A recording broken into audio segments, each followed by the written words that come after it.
Calf syrup ವಿಚಾರ ನಮ್ಮ ರಾಜ್ಯದಲ್ಲಿ ಅದನ್ನೇನಾದ್ರೂ ಬ್ಯಾನ್ ಮಾಡ್ತೀರಾ?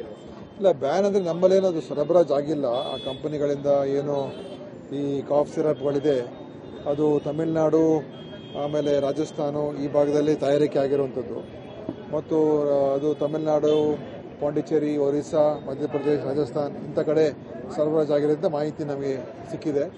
ನಮ್ಮಲ್ಲಿ ಆ ಒಂದು ಕಂಪನಿಯಿಂದ ಎಲ್ಲೂ ನಮ್ಮ ರಾಜ್ಯದಲ್ಲಿ ಎಲ್ಲೂ ಇಲ್ಲಿ ಸರಬರಾಜು ಆಗಿಲ್ಲ. ಆದರೂ ಕೂಡ ಎಚ್ಚರಿಕೆಯನ್ನು ವಹಿಸ್ಕೊಳ್ತಕ್ಕಂಥದ್ದಕ್ಕೆ ನಮ್ಮ ಔಷಧಿ ನಿಯಂತ್ರಣ ಇಲಾಖೆಯವರು ಮಾಡ್ತಾ ಇದ್ದಾರೆ. ಈ ಬ್ರ್ಯಾಂಡ್ ಇಲ್ಲದೇ ಇದ್ರೂ ಕೂಡ ಬೇರೆ ಬ್ರ್ಯಾಂಡ್ಗಳಾದರೂ ಕೂಡ ಅದನ್ನು ಒಂದ್ಸಲ ಪರೀಕ್ಷೆ ಮಾಡುವಂಥದ್ದು, ಅದರ ಏನು ಸ್ಯಾಂಪಲ್ಗಳನ್ನೆಲ್ಲ ತೆಗೆದುಕೊಂಡು ಇವತ್ತೆಲ್ಲ ಕಡೆ ಮಾಡೋದಕ್ಕೆ ಹೊರಟಿದ್ದಾರೆ. ಸೊ ಅದ ನಂತರ ವರದಿ ಬಂದ ನಂತರ ಅದನ್ನು ಹೇಳ್ತೀವಿ. ಆದರೆ ಇದು ನಮ್ಮ ರಾಜ್ಯಕ್ಕೆ ಏನು ಸಂಬಂಧಪಟ್ಟಿರ್ತಕ್ಕಂಥದ್ದಲ್ಲ. ನಮ್ಮಲ್ಲಿ ಇದು ಸರಬರಾಜು ಕೂಡ ಆಗಿಲ್ಲ. ಪಕ್ಕದ ರಾಜ್ಯ ಆಗಿರೋದ್ರಿಂದ ಈಗ ನಮ್ಮಲ್ಲಿ ಕೂಡ ಅದು ಗಡಿ ಭಾಗದಲ್ಲಿ ತಗೊಳ್ಳೋ ಸಾಧ್ಯತೆಗಳಿರುತ್ತೆ. ಹೀಗಾಗಿ ನಮ್ಮಲ್ಲಿ ಅದನ್ನ ಬ್ಯಾನ್ ಮಾಡ್ತೀರಾ ಅಥವಾ ಬರೀ ಕೇವಲ ನಿಗಾ ವಹಿಸೋದು? ಈಗ ಅದರ ಬಗ್ಗೆ ಒಂದು ಇಲಾಖೆಯವರು ಒಂದು ಪ್ರಕಟಣೆ ಮಾಡ್ತಾರೆ, ಒಂದು ಅಡ್ವೈಸರಿ ಪ್ರಕಟಣೆ ಮಾಡ್ತಾರೆ. ಆದರೆ ಅದರಲ್ಲಿ ಇಲ್ಲೆಲ್ಲೂ ನಮ್ಮಲ್ಲಿ ಆಗದೆ ಇರುವಂಥದ್ದು, ಅದು ಅಲ್ಲಿ ತಮಿಳುನಾಡಲ್ಲಿ ಎಲ್ಲ ಕಡೆನೂ ಆಗಿಲ್ಲ. ಅದು ಕೆಲವು ಜಿಲ್ಲೆಗಳಲ್ಲಿ ಮಾತ್ರ ಅದು ಸರಬರಾಜು ಆಗಿದೆ ಅಂತ ಮಾಹಿತಿ ಇದೆ. ಆದರೂ ಅದರ ಬಗ್ಗೆ ಒಂದು ಸ್ಪಷ್ಟವಾದಂಥ ಒಂದು ಅಡ್ವೈಸರಿಯನ್ನು ಕೊಡ್ತೀವಿ. ಇಲಾಖೆಯವರಿಗೆ ಅದನ್ನು ತಯಾರು ಮಾಡ್ತಾ ಇದ್ದಾರೆ. ಸರ್ಕಾರಿ ಇಂಡೆಂಟ್ ಇಲ್ಲ, ಆದರೆ ಪ್ರೈವೇಟ್ ಡಿಸ್ಟ್ರಿಬ್ಯೂಟರ್ ಪ್ರೈವೇಟಲ್ಲೂ ಕೂಡ ಅದು ಎಲ್ಲೂ ಕೂಡ ಆ ಥರ ಏನು ಹೋಗಿರುವಂಥ ಮಾಹಿತಿ ನಮ್ಮಲ್ಲಿಲ್ಲ. ಯಾಕಂದ್ರೆ ಪ್ರೈವೇಟ್ ಕಂಪನಿ ಪತ್ರ ಬರೆದಿದ್ದಾರೆ, ಯಾರು ನಮ್ಮಲ್ಲಿ ಏನಾದ್ರು ಸ್ಟಾಕ್ ಇದ್ರೆ ಡ್ರಗ್ ಕಂಟ್ರೋಲ್ ಬೋರ್ಡ್ ಅವ್ರಿಗೆ ತಿಳಿಸಿ ಅಥವಾ ಅದನ್ನ ಖರೀದಿ ಮಾಡಿದ್ರೆ ಮಾಹಿತಿ. ಅದೆಲ್ಲ ಈಗಾಗಲೇ ನಮ್ಮ ನಿನ್ನೆ ಈ ಮಾಹಿತಿ ಗೊತ್ತಾಗಿದ್ದ ತಕ್ಷಣ ನಿನ್ನೆ ಬೆಳಗ್ಗೆನೆ ನಾನೇ ನಮ್ಮ ಡ್ರಗ್ ಕಂಟ್ರೋಲರ್ ಮಾತಾಡಿದ್ದೆ, ನಮ್ಮ ಸೆಕ್ರೆಟರಿಗೂ ಮಾತಾಡಿದ್ದೆ. ಅದನ್ನು ಇದರ ಬಗ್ಗೆ ಕೂಡಲೇ ನಾವು ಎಚ್ಚರಿಕೆ ವಹಿಸಬೇಕು ಅಂತ ನಿನ್ನೆ ಬೆಳಗ್ಗೆನೆ ಹೇಳಿದೆ.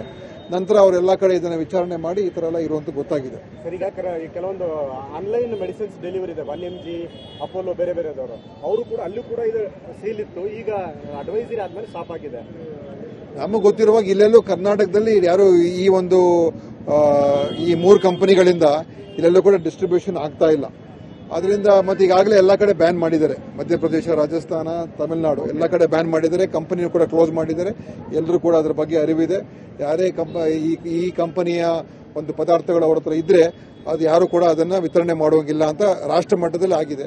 ಅದು ನಮ್ಮ ರಾಜ್ಯದಲ್ಲೂ ಕೂಡ ಅದಕ್ಕೆ ಈಗಾಗಲೇ ನಮ್ಮಲ್ಲಿ ಬರದೇ ಇರೋದ್ರಿಂದ ಉಳಿದ ಬೇರೆ ಬ್ರ್ಯಾಂಡ್ಗಳನ್ನು ಕೂಡ ಒಂದ್ಸಲ ನಾವು ಪರೀಕ್ಷೆ ಮಾಡ್ತಕ್ಕಂಥದ್ದಕ್ಕೆ ನಾವು ಸ್ಯಾಂಪಲ್ಗಳು ಕಲೆಕ್ಟ್ ಮಾಡ್ತಾ ಇದೀವಿ. ಆಮೇಲೆ ನೋಡೋಣ. ಪ್ರೈವೇಟ್ ಪ್ಲೇಯರ್ಸ್ ಅಲ್ಲಿ ಇದ್ರೆ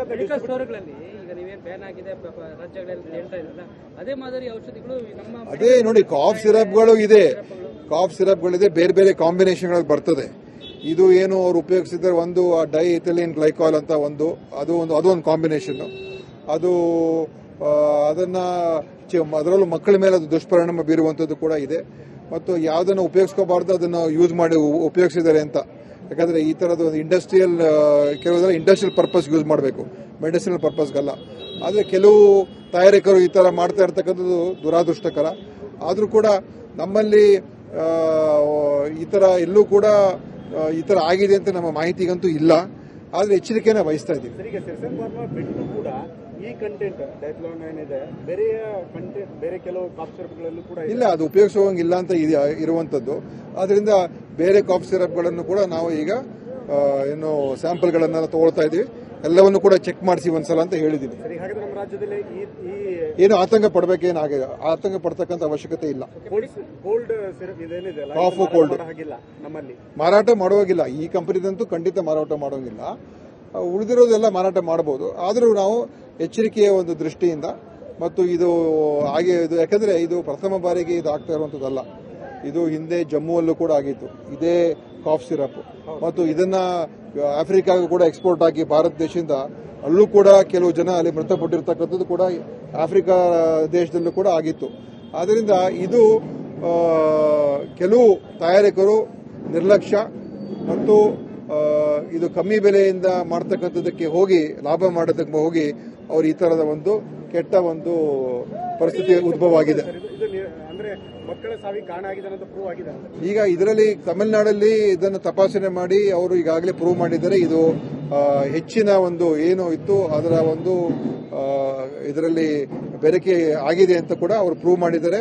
ಪ್ರೂವ್ ಆಗಿ ಲ್ಯಾಬ್ ರಿಪೋರ್ಟ್ ಕೂಡ ಬಂದು ಕಂಪನಿ ಮೇಲೆ ಕೂಡ ಆಕ್ಷನ್ ತಗೊಂಡು ಮ್ಯಾನುಫ್ಯಾಕ್ಚರಿಂಗ್ ಕೂಡ ಬಂದ್ ಮಾಡಿಸಿದ್ದಾರೆ.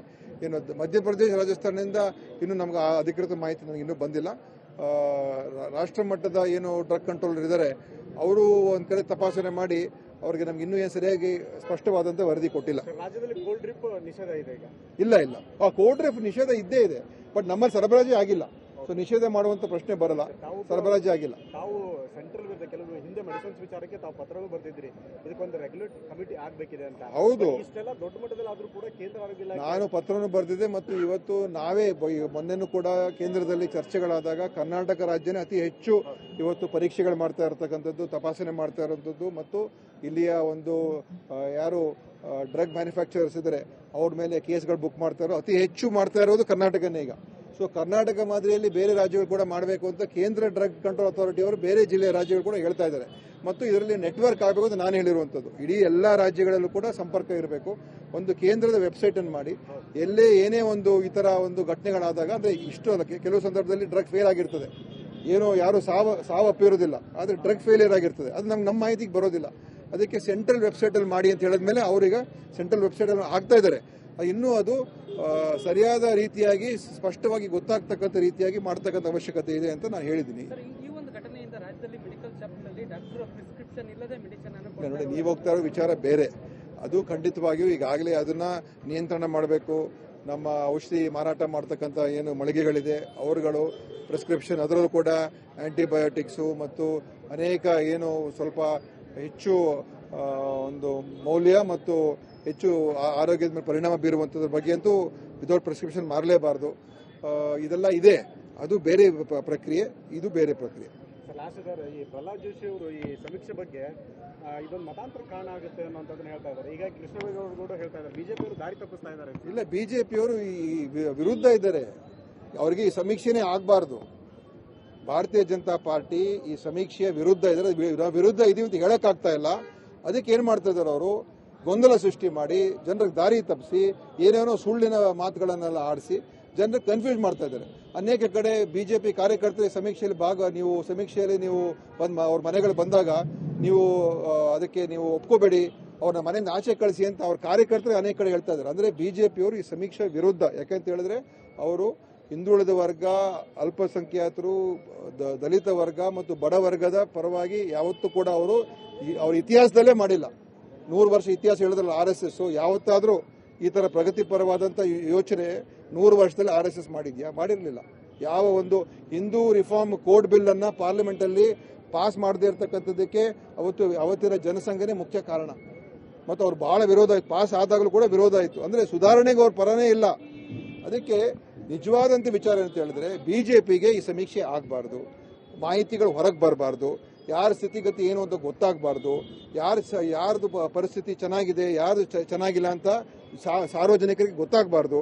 ಯಾಕಂದ್ರೆ ಇವ್ರದ್ದು ಜನರನ್ನ ಮರಳು ಮಾಡ್ತಕ್ಕಂಥ ನೀತಿನೇ ಅವ್ರದ್ದು ಹೊರತು ನಿಜಾಂಶ ಮೇಲೆ ಯಾವತ್ತೂ ರಾಜಕಾರಣ ಮಾಡಲ್ಲ, ಭಾವನೆಗಳ ಮೇಲೆ ರಾಜಕಾರಣ ಮಾಡ್ತಕ್ಕಂಥದ್ದು ಬಿಜೆಪಿ. ಅದಕ್ಕೆ ಪ್ರಹ್ಲಾದ್ ಜೋಶಿ ಆಗಿರ್ಬೋದು, ಇನ್ಯಾರೇ ನಾಯಕರಾಗಿರ್ಬೋದು, ಅವರು ನೇರವಾಗಿ ಹೇಳ್ಬಿಡ್ಲಿ, ಅವರು ನಮಗೆ ಈ ಸಮೀಕ್ಷೆ ವಿರುದ್ಧವಾಗಿದ್ದೀವಿ, ನಾವು ಯಾರು ಭಾಗವಹಿಸಿದ್ರೆ ಅಂತ ಹೇಳ್ಬಿಟ್ರೆ ಒಳ್ಳೇದು. ಸುಮ್ಮನೆ ಈ ತರ ಸುಳ್ಳಿನ ಮಾತುಗಳು ಆಡಿ ದಾರಿ ತಪ್ಪಿಸೋದು ಸರಿಯಿಲ್ಲ ಅಂತ ನಾನು ಅವ್ರನ್ನ ಈ ಸಲ ಖಂಡಿಸ್ತೀನಿ, ಅವ್ರ ಮಾತುಗಳನ್ನು.